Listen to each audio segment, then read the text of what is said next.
میری امت پہ 2 نمازیں فرض تھی، بنی اسرائیل 2 نمازیں تھیں، فجر کی 2 رکعت اور عصر کی 2 رکعت، باجماعت نہیں، انفرادی، رکوع کوئی نہیں، قیام سجدہ، تلاوت کوئی نہیں، تسبیح۔ قرآن میں آتا ہے ورکعی مع الراکعین، حضرت مریم کو وہ ورکعی سے مراد رکوع نہیں، جھکنا مراد ہے کہ جھکو اللہ پاک کے سامنے۔ رکوع ہمیں ملا، نماز میں تلاوت ہمیں ملی، اللہ اکبر ہمیں ملا، کسی امت کو اللہ اکبر نہیں ملا، کسی امت کو رکوع نہیں ملا، کسی امت کو تلاوت نہیں ملی، وہ اپنی کتاب کے حافظ نہیں ہوتے تھے، ہم اپنی کتاب کے حافظ ہوتے ہیں۔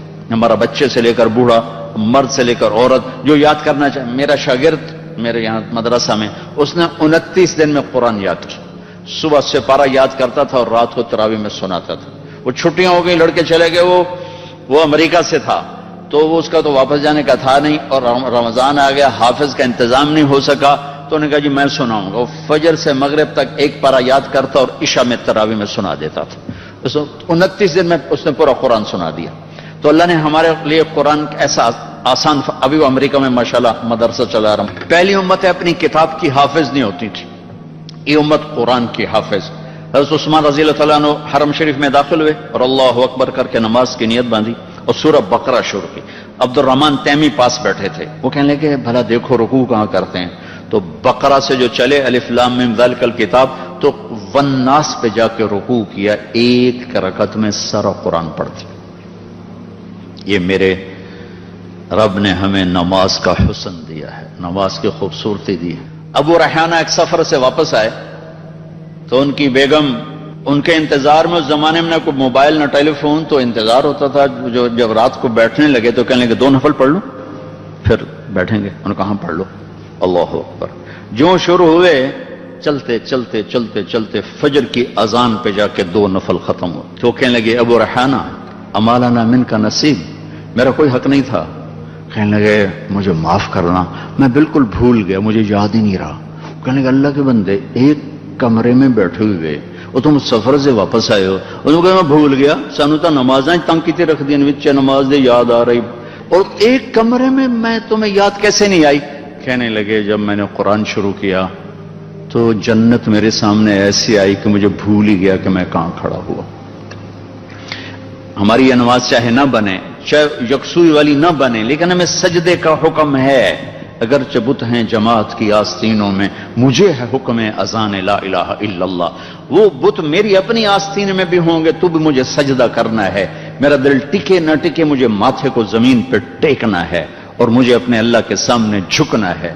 تو موسیٰ علیہ السلام نے کہا 2 نمازیں نہیں پڑھ سکے، 5 کیسے پڑھیں گے؟ کہ بس جس کا نصیب ہے وہ پڑھے گا، میں واپس نہیں جاؤں گا، میں لے کے جاؤں گا۔ جب آپ چلے نیچے تو پیچھے سے اللہ کی آواز ہے میرے محبوب ہماری تو پھر 50 ہی ہیں، آپ کی امت 5 پڑھے گی 50 لکھوں گا، آپ کی امت 5 پڑھے گی 50 لکھوں گا۔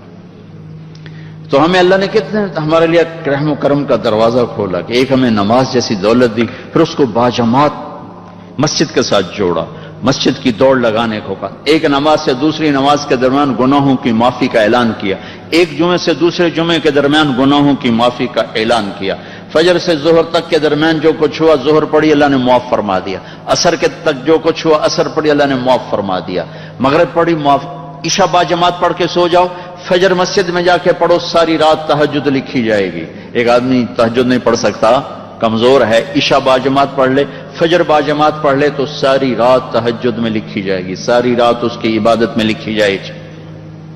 اللہ نے ہمیں عبادات میں نماز اعلیٰ درجے کی چیز دی ہے۔ نماز کے بعد روزہ ہے جو ایمان کو ذرا جھٹکا دیتا ہے۔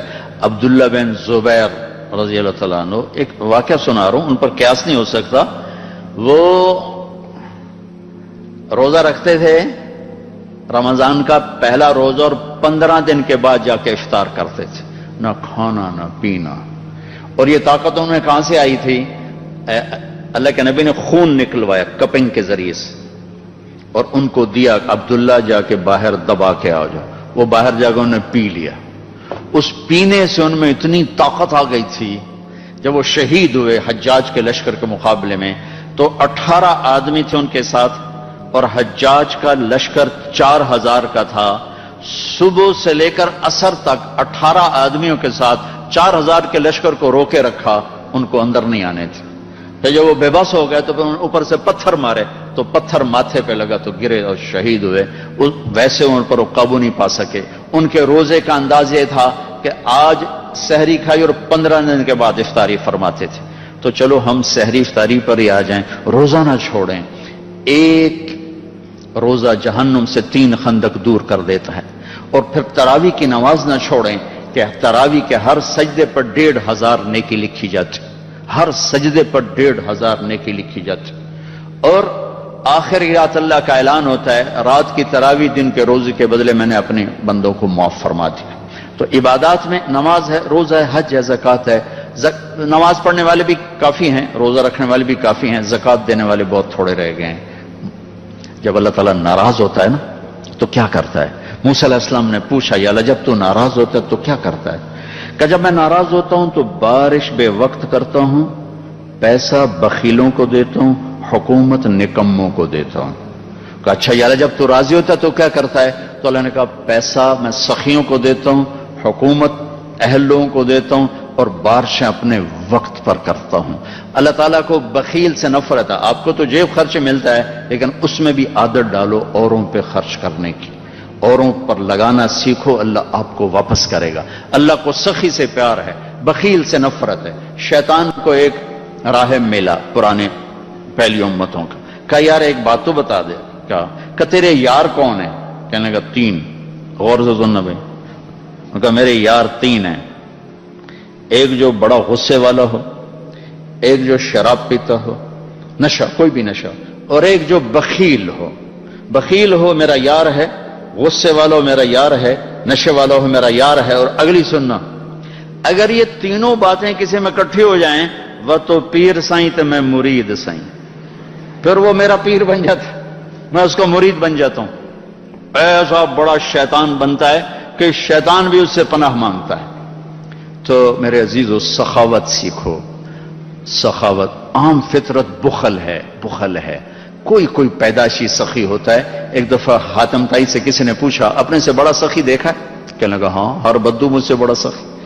کہ ایک سفر میں تھا تو ایک نوجوان بچہ اس کے ہاں میری رات گزری, تو اس نے بکرے کا گوشت سامنے رکھا, تو عرب یہ سری کو پورا کھاتے ہیں بھون کر, تو اس میں نے مغز نکال کے کھایا تو میرے منہ سے نکلا مغز بڑا مزیدار ہے.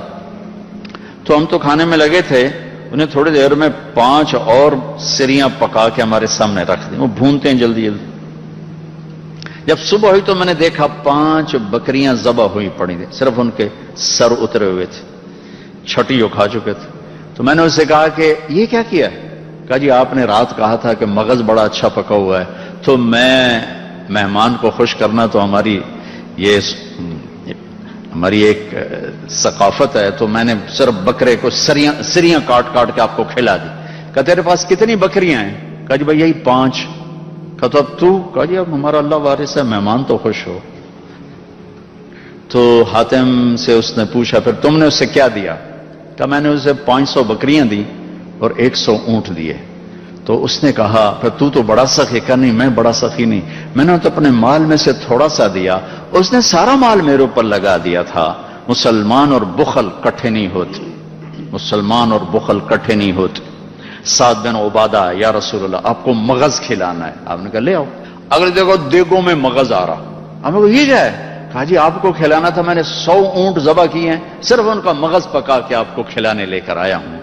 یہ مسلمان کی سخاوت ہے. میرے نبی آخری نبی, آپ کے بعد نبی کوئی نہیں, تو اب لوگوں کو اللہ کا پیغام کون سنائے گا؟ دنیا میں 7 ارب انسان ہیں, 1.25 ارب مسلمان ہیں, 6.25 ارب کے قریب لوگ غیر مسلم ہیں. ان تک اللہ کی بات کون پہنچائے گا؟ ان تک اللہ کا پیغام کیسے پہنچے گا؟ اور لوگ پیاسے ہیں, طلبگار ہیں. میں وہاں تھا انگلینڈ, ایک سکھ نوجوان آیا, وہ کہنے لگا جی میں نے شراب پی ہوئی تھی, فلم دیکھ رہا تھا نیٹ پر, تو جب فلم ختم ہوئی تو تمہاری فوٹو آ گئی, تو مجھے خیال ہے یہ کوئی دہشت گرد ہے, مجھے اس کی تقریر سننی چاہیے, تو میں نے بٹن دبا دیا. تاکہ تمہاری تقریر شروع ہوئی تو میں سن کے میں رونے لگا. میں نے ایک اور سنی, ایک اور سنی, ایک اور سنی, 4 بیان اکٹھے سنے, 8 گھنٹے سنتا رہا. تو میرے دل میں ایسی بات ٹھکی, میں نے کہا میں نے کلمہ پڑھنا ہے اور اسی آدمی کے ہاتھ پڑھنا ہے. پھر اللہ نے میرے ہاتھ اس کو اسلام کی دولت نصیب ہوئی. اس نے اپنا نام عمر رکھا اب بھی وہیں ہوتا ہے.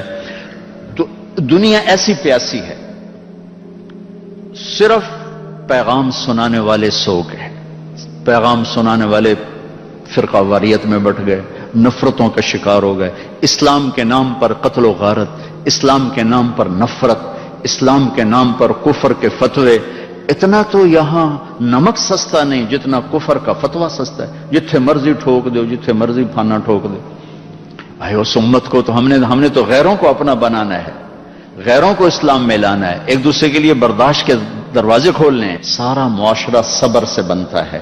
معاشرے میں جو حسن پیدا ہوتا ہے وہ اخلاق سے پیدا ہوتا ہے. نماز روزہ ہمیں ڈھانچہ بناتے ہیں, ایمان ہماری بیس بناتا ہے.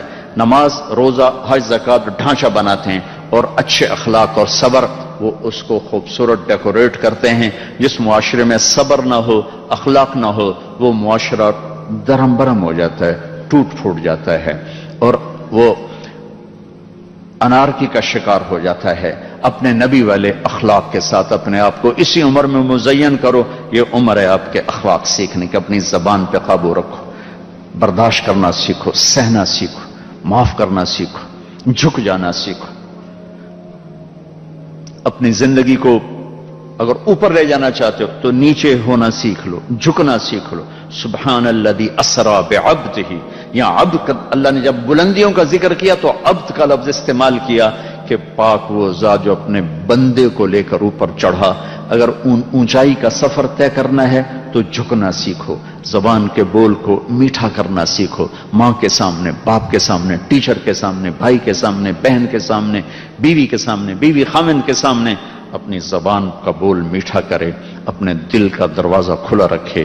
معاف کرنے کی طاقت اتنی پیدا کرو. میرے نبی سوئے ہوئے ہیں, ایک کافر نے آ کے تلوار آپ کی اتاری اور یہاں ماری, آپ اٹھ کے بیٹھ گئے. تلوار اس نے یوں سیدھی کی, کون بچائے گا؟ پورے قتل کا ارادہ. آپ نے کہا اللہ, تو اس کے ہاتھ سے تلوار گر گئی. آپ نے اٹھا لی, آپ نے یوں سیدھی کی, اب تمہیں کون بچائے گا؟ کہنا میں تو ہی بچائے گا, میں تو ہی بچائے گا. تو آپ نے کہا کلمہ پڑھتے ہو؟ کہنے لگا نہیں پڑھتا. اللہ اکبر. کہنے لگا نہیں پڑھتا. آپ نے کہا جاؤ معاف کی, جاؤ معاف کی. اتنی طاقت معاف کرنے کی. 18 برس جنہوں نے قتل کے منصوبے بنائے مکے والے, اس میں ابو سفیان سر فہرست. اور آپ مکے میں داخل ہو کر اعلان کر رہے ہیں جو ابو سفیان کے گھر میں پناہ لے گا اسے کچھ نہیں کہا جائے گا. حالانکہ 18 برس کی تاریخ بتلاتی ہے کہ ابو سفیان کو سولی پہ لٹکایا جاتا, سب سے پہلے اس کے سینے میں تلوار پار ہوتی.